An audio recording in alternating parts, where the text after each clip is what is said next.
Our last question for this episode is from a listener named Bobby, and they ask, what is the most important trait to have as a leader?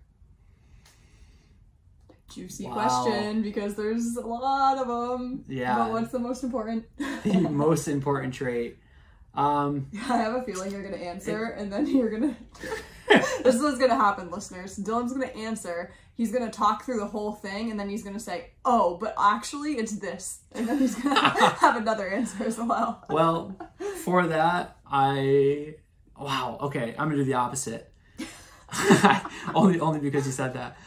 I think the most important trait to have as a leader, oh man, I'm going to say humility. Oh, but we already talked about humility. I know, but it brings the episode back. It's, simple. Trying to figure out how to work in jalapenos again.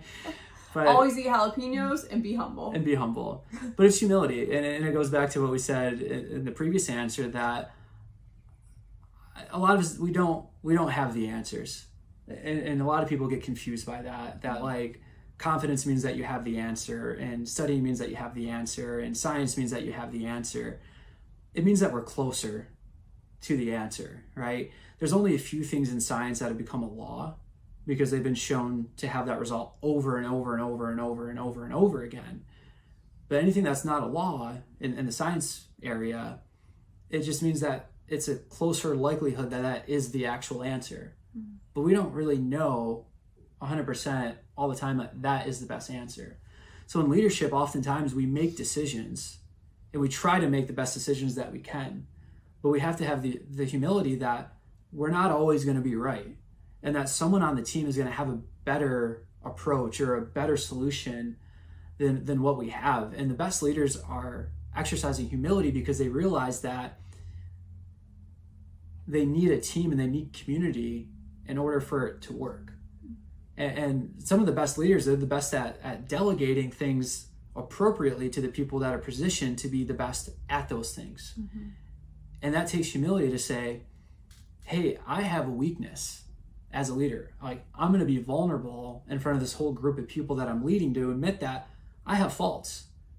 I don't know everything. I have knowledge gaps, and I need your help. We need your help. So you're going to take on this task because this is an area that you're going to excel in, that I don't have those skills. But I want to empower you to be the best that you can be, because this is a gift that you have that I don't have. And guess what? We're not going to be great at everything that we do. There's some things I do that I'm great at. There's some things I do that I'm good at. There's some things that I do that I'm terrible at. The things that I'm terrible at, I try to find the people that are great at those things so that they can balance that out and help all of us move forward. The things that I'm great at, I like to lean into those things because those were the gifts that I was given. Those are the skills that I've cultivated. So I want to lean into those things. But it takes humility to recognize that you can't do it all. Mm-hmm. You can't. I've tried to do that before, and it's terrible. It's terrible. You're going to run yourself into the ground. You're not going to get as far as you think that it could have went. You're going to get lost on what the mission was. So you do have to have that humility that, like, you're great and you're a great leader. And great leaders don't have the answers for everything, and they're not able to do everything. Mm-hmm. And what makes a great leader is saying, hey, yeah, I recognize that. Let me empower people to do that so that they're lifted up. And by doing that, I'll be lifted up. Well, I just feel like you can drop the mic now and end the podcast because that was awesome.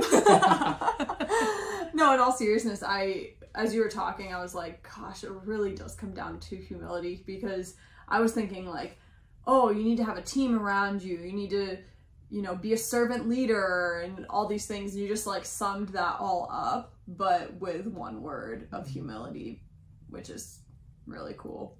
Yeah, so I did it the opposite. I gave the word, then the response, but stayed with that word. Yeah. Mm-hmm. Well, humility is like the root of it all, because you can't have hope without humility. Or it's like selfish hope, but then I would challenge it of like, is it really hope then? Yeah.